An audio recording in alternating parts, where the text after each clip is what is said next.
Assalamualaikum warahmatullahi wabarakatuh. Selamat pagi semuanya. Kembali lagi dengan saya, Miss Ani. Sebelum kita mulai pembelajaran pada hari ini, alangkah baiknya jika kita senantiasa berdoa kepada Allah Subhanahu wa taala. Semoga kita selalu berada dalam bimbingannya. Semoga kita selalu dibimbing ke jalan yang benar dan dijauhkan dari hal-hal yang dapat merugikan kita pada kedepannya nanti. Amin ya rabbal alamin. Dan yang terpenting adalah semoga kita selalu sehat dan bahagia. Oke, pada mata kuliah metodologi in ELT pertemuan yang ke-13 ini kita akan membahas dua metode pembelajaran sekaligus yang serupa tapi tidak sama, yaitu metode pembelajaran discovery learning dan inquiry learning. Ya, sejalan dengan implementasi kurikulum 2013, model pembelajaran inquiry dan discovery merupakan dua model pembelajaran yang disarankan untuk dilaksanakan guru dalam pembelajaran. Kenapa demikian? Karena dua model pembelajaran ini memiliki dua persamaan, yaitu satu, pendekatan dua model pembelajaran ini terpusat kepada siswa atau student center, dan yang kedua model pembelajaran ini mengarahkan siswa untuk meneliti melalui penyelesaian masalah.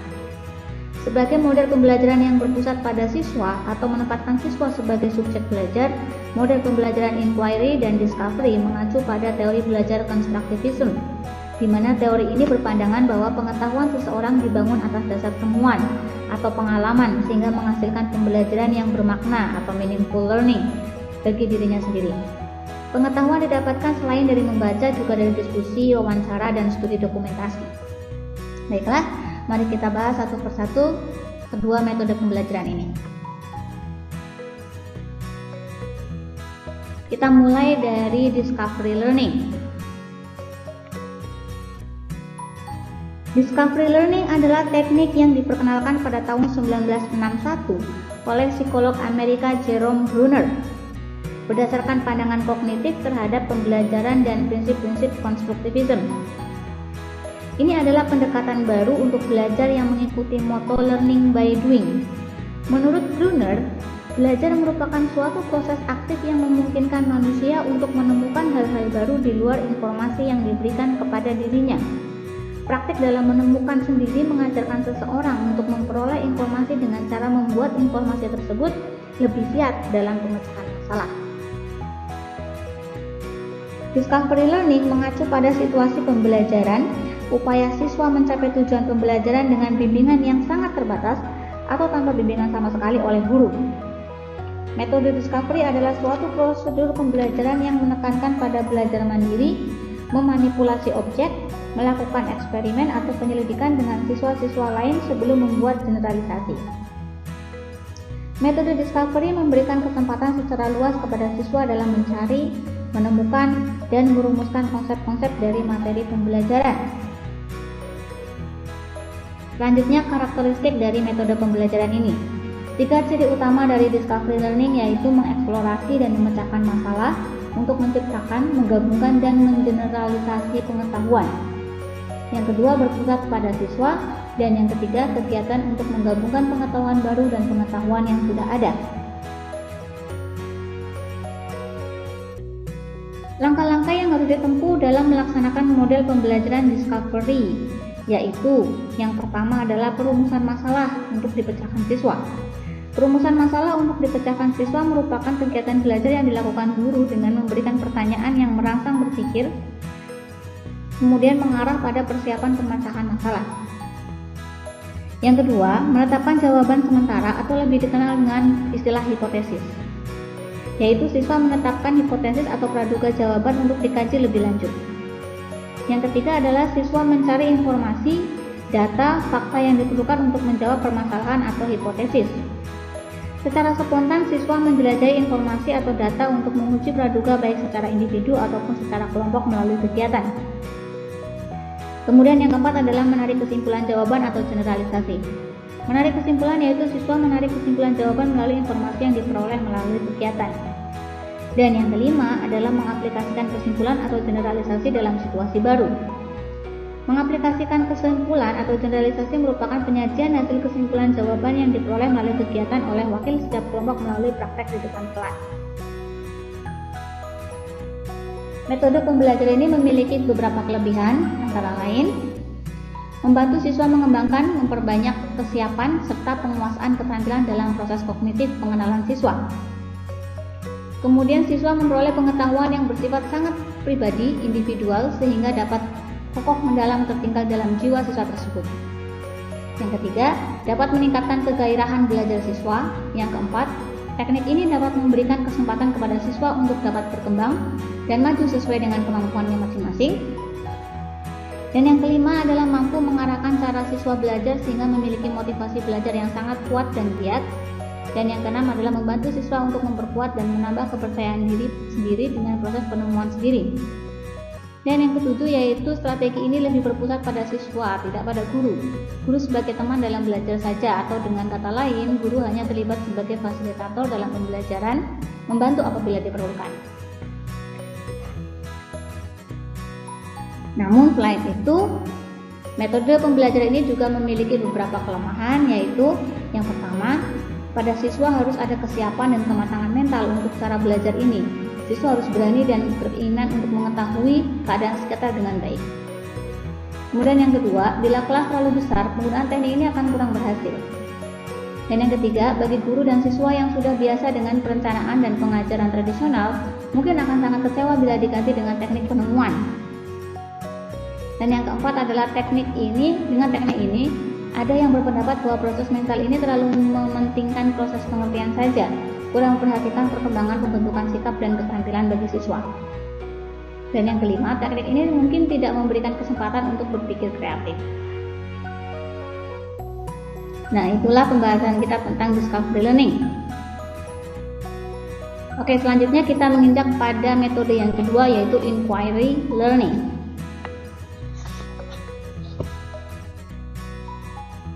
Inquiry learning seringkali disamakan dengan discovery learning karena pada dasarnya memiliki gagasan yang sama dalam mengajar.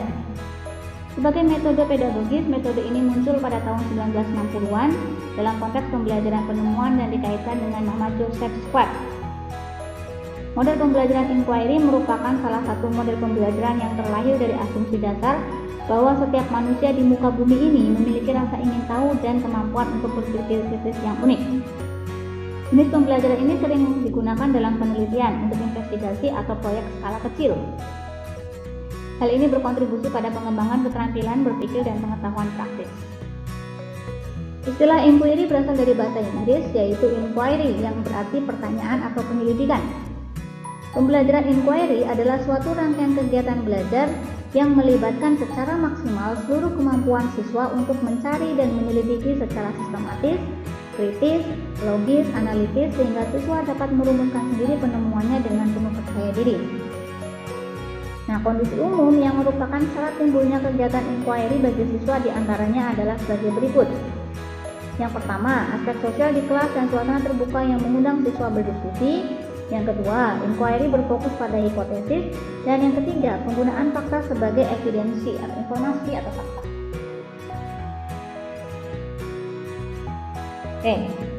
Walaupun dalam prakteknya aplikasi metode pembelajaran inquiry sangat beragam, tergantung pada situasi dan kondisi sekolah, namun dapat disebutkan bahwa pembelajaran metode inquiry memiliki 5 komponen yang umum, yaitu question, student engagement, cooperative interaction, performance evaluation, dan variety of resources.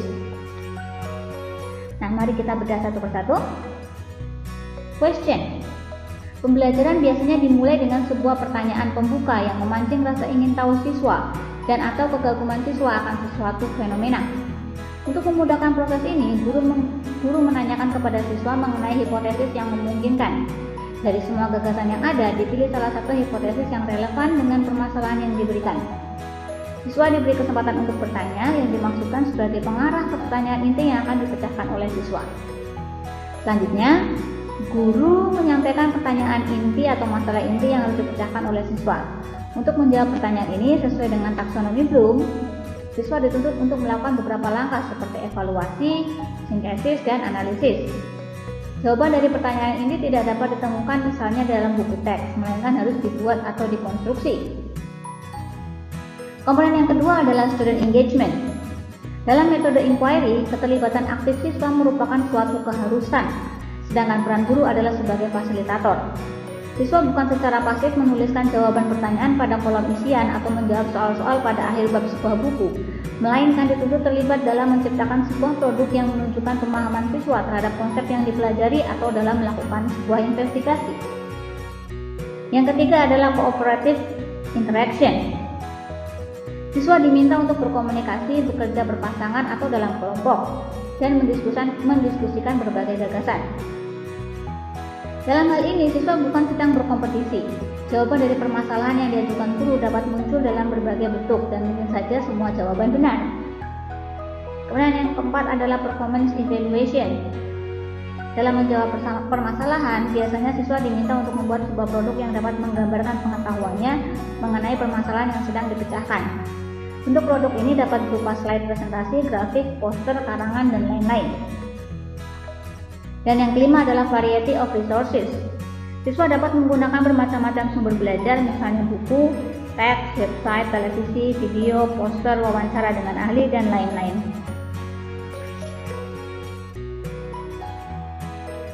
Oke, yang selanjutnya adalah teaching steps.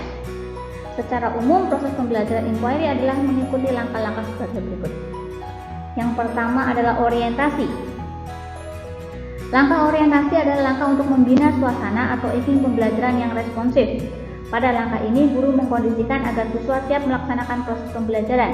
Guru merangsang dan mengajak siswa untuk berpikir memecahkan masalah. Langkah orientasi merupakan langkah yang sangat penting. Keberhasilan strategi ini sangat tergantung pada kemauan siswa untuk beraktivitas menggunakan kemampuannya dalam memecahkan masalah. Tanpa kemauan dan kemampuan itu, tak mungkin proses pembelajaran akan berjalan dengan lancar. Kemudian, tahap yang kedua adalah merumuskan masalah. Merumuskan masalah merupakan langkah yang membawa siswa pada suatu persoalan yang mengandung teka-teki. Persoalan yang disajikan adalah persoalan yang menantang siswa untuk berpikir memecahkan teka-teki itu. Dikatakan teka-teki dalam rumusan masalah yang ingin dikaji disebabkan masalah itu tentu ada jawabannya, dan siswa didorong untuk mencari jawaban yang tepat. Proses mencari jawaban itulah yang sangat penting dalam strategi inquiry. Oleh sebab itu, melalui proses tersebut, siswa akan memperoleh pengalaman yang sangat berharga sebagai upaya mengembangkan mental melalui proses berpikir. Kemudian, tahap selanjutnya adalah merumuskan hipotesis. Hipotesis adalah jawaban sementara dari suatu permasalahan yang sedang dikaji. Sebagai jawaban sementara, hipotesis perlu diuji kebenarannya. Perkiraan sebagai hipotesis bukan sembarang perkiraan, tetapi harus memiliki landasan berpikir yang kokoh, sehingga hipotesis yang dimunculkan itu bersifat rasional dan logis. Kemampuan berpikir logis itu sendiri akan sangat dipengaruhi oleh kedalaman wawasan yang dimiliki serta keluasan pengalaman. Dengan demikian, setiap individu yang kurang mempunyai wawasan akan sulit mengembangkan hipotesis yang rasional dan logis. Kemudian tahap yang keempat adalah mengumpulkan data. Mengumpulkan data adalah aktivitas menjaring informasi yang dibutuhkan untuk menguji hipotesis yang diajukan. Dalam strategi pembelajaran inquiry, mengumpulkan data merupakan proses mental yang sangat penting dalam pengembangan intelektual. Proses pengumpulan data bukan hanya memerlukan motivasi yang kuat dalam belajar, akan tetapi juga membutuhkan ketekunan dan kemampuan menggunakan potensi berpikirnya. Karena itu, tugas dan peran guru dalam tahapan ini adalah mengajukan pertanyaan-pertanyaan yang dapat mendorong siswa untuk berpikir mencari informasi yang dibutuhkan. Sering terjadi kemacetan berinquiry adalah manakala tidak apresiatif terhadap pokok permasalahan. Tidak apresiatif itu biasanya ditunjukkan oleh gejala-gejala tidak ada minat dalam belajar. Manakala guru menemukan gejala-gejala semacam ini, maka guru hendaknya secara terus-menerus memberikan dorongan kepada siswa untuk belajar melalui penyuguhan berbagai jenis pertanyaan secara merata kepada seluruh siswa sehingga mereka terangsang untuk berpikir. Tahap yang kelima adalah menguji hipotesis. Menguji hipotesis adalah proses menentukan jawaban yang dianggap diterima sesuai dengan data atau informasi yang diperoleh berdasarkan pengumpulan data. Dalam menguji hipotesis, yang terpenting adalah mencari tingkat keyakinan siswa atas jawaban yang diberikan. Di samping itu, Menguji hipotesis juga berarti mengembangkan kemampuan berpikir rasional. Artinya, kebenaran jawaban yang diberikan bukan hanya berdasarkan argumentasi, akan tetapi harus didukung oleh data yang ditemukan dan dapat dipertanggungjawabkan. Yang keenam adalah merumuskan kesimpulan. Merumuskan kesimpulan adalah proses mendeskripsikan temuan yang diperoleh berdasarkan hasil pengujian hipotesis. Merumuskan kesimpulan merupakan gongnya dalam proses pembelajaran. Sering terjadi karena banyaknya data yang diperoleh menyebabkan kesimpulan yang dirumuskan tidak fokus pada masalah yang hendak dipecahkan. Karena itu, untuk mencapai kesimpulan yang akurat, sebaiknya guru mampu menunjukkan pada siswa data mana yang relevan.